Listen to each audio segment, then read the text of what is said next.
Curdy, let's move on to the newest edition of our podcast, Seeking the Socials, where our producer, Aidan Hewitt, goes through social media and asks us a very random question. Let's do it. I'm excited. Off to you, Aidan. Brilliant. Well, Sean, you kind of ruined my intro there. I was going to, inform new listeners what Seeking the Socials was, but you beat me to it. Thank you. This week, once again, we are returning to a lucky packet situation, or pick and choose. You guys can figure out the names. I can't remember who chose last week, but for this week, do you guys want to decide? Do you want to play rock, paper, scissors? How do you want to go about this? You know what? Because Kurt is very, very good looking, I'm going to let him go first. It's the camera. Thanks, Sean. Let's go with, what are the options, Aidan? Are we going Twitter, Instagram? Facebook, Instagram. Okay, let's go Instagram. There's a lot of shit on there. Let's go. Okay, that's quite a good one. Something I personally feel quite strongly about. The only reason people are upset about the Saudi Pro League's financial dominance is because it proves the Premier League is no longer the wealthiest league in the world. What are your thoughts on that? Sure. I think there's an element of that. I think there's an element of jealousy. Because I do understand the irony of all these Premier League people, pundits, players, coaches, criticizing the Saudi Pro League when essentially the Premier League has been the most dominant and the wealthiest for the longest period, at least over the last, 15, 20 years. So I do understand the irony there, and I do think that there's some contradiction. But I do also think that there's a real concern about the potential sports washing that might be going on here when it comes to the human rights abuses in Saudi Arabia. So yeah, it's an interesting one, Aidan, but I do think that there are very real concerns. And look, I've seen a lot of people say, well, how can these players reject that kind of money? How can Jordan Henderson say no to 700,000 pounds a week when he's earning 200,000 pounds a week at Liverpool?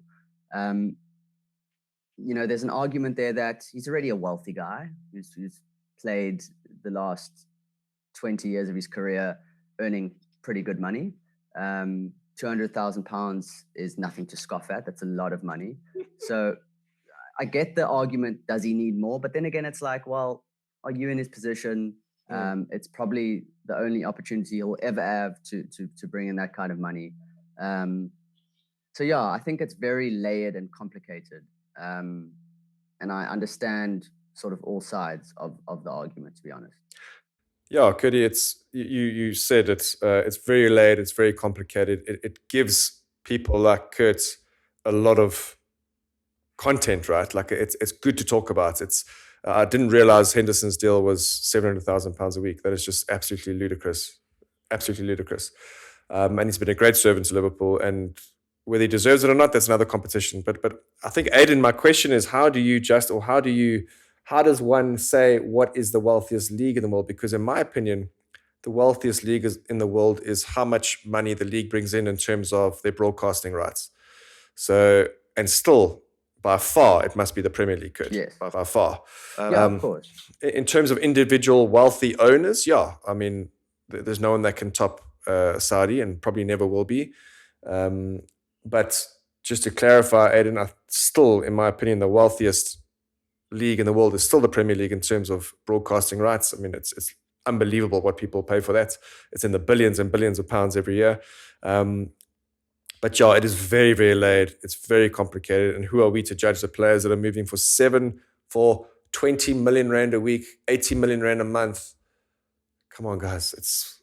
And look, R1 billion a year. Yeah, and another thing that should be pointed out there, Aidan, just jumping on the back of what Sean said, is that 4 teams in the Saudi Pro League are owned by the government. And I've read that, so it's the PIF, the Public Investment Fund. Mohammed bin Salman essentially owns now 4 clubs in the country. And it's very complicated because you see the clubs like Premier League clubs like Chelsea, like Newcastle, offloading players to the Saudi Pro League. So what's happening basically is because Mohammed bin Salman, the face of the PIF, owns Newcastle, he is offloading players from Newcastle. He's about to offload Alan St. Maxim to, I think it's Al Hilal or Al Nassr, I can't remember. But he's selling a player, one of his assets, from one club that he owns to another club that he owns.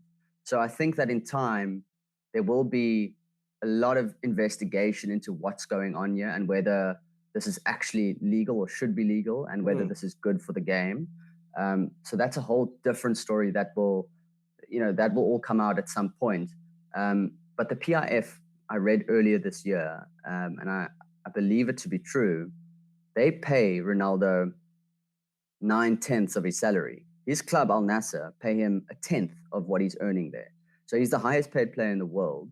The government, the Saudi government, are paying him most of what he earns there. So like Sean just pointed out, it's not the league that is incredibly wealthy. It's the government, putting money into 4 clubs in particular to try and boost the league's profile, obviously. And I think that for a lot of teams, for a lot of players, over time, I don't think it's going to end well, because we're already seeing, Pitso Mosimane, who was at Al Ahly in Saudi Arabia last season in the second division there, for the last 5 months of his contract, he said that he wasn't paid. He's in fact taken that club to FIFA. Now that's a club that's owned by the PIF now, following their promotion. So there's going to be so much drama. I think that there will be a lot of incidents like that where players aren't paid, coaches aren't paid. How much of this money is real? I don't really understand it. It's mind-boggling. I can't wrap my head around it. So it's an interesting one, but again, very complicated. I understand all arguments. I don't think, with Jordan Henderson, if you guys would allow me to just go into this for a second, he's been positioned himself as this ally of marginalized groups within England. And he's been very outspoken for the LGBTQ plus community. He's sort of been championed as this this hero in those groups. And now a lot of them are super unhappy with his decision to move to Saudi Arabia, seemingly because it looks like he's just going there for money and he's been bought out. And I understand that argument. But then I also think to myself, personally, should we make footballers into these sort of heroes? Should they be the people who we lean on for political advice and views? Sean, you were a footballer. You've shared a dressing room with tons of footballers. How many times were you guys sitting in a dressing room discussing politics? If you're a professional footballer, your main thought process is to be as good as you can. For some, everyone has different motivations. But you really just want to be the best player you can be because you want to impress the coach. You want to get into the team. That's all you're thinking about. Every day you're thinking about the competition, about, am I going to fucking play this weekend? Does the coach like me? You feel insecure as a footballer. There's so much on your plate. There's so much to worry about, which I can relate to just as an amateur footballer. Why do we expect these people to be at the forefront of every political revolution? I think that's unfair on them. And I know that this is maybe wrong to say, but I've always thought that most footballers are dumb. Why do we want them to be the face of these marginalized groups? It doesn't make sense to me. So Jordan Henderson might have positioned himself that way, and maybe he did feel strongly about it, but maybe he was also just saying what he thought was right. Maybe he was just trying to make certain people happy because that's the time we live in right now. So I just think it's a little unfair on him. And I think that could you really, if you were in that position, if you were offered £700,000 a week to play the thing you love under a manager you idolize, Steven Gerrard, would you turn that down? I don't think it makes a lot of sense. But anyway, those are just my 2 cents. Yeah. And that was the weekly rant by Kurt. That was a hell of a lengthy one. But that was great. I think that opens a lot of doors, a lot of insight. It's definitely an educational topic as well. I think there's a lot of mystery going on for a lot of people, and I think that sums it up pretty well, Kurt. So I appreciate that. Guys, that's all I have for you this week. Aiden. Next week, we will dive back into Seeking the Socials. Thanks, Aiden. Thanks, Aiden. Miss you already.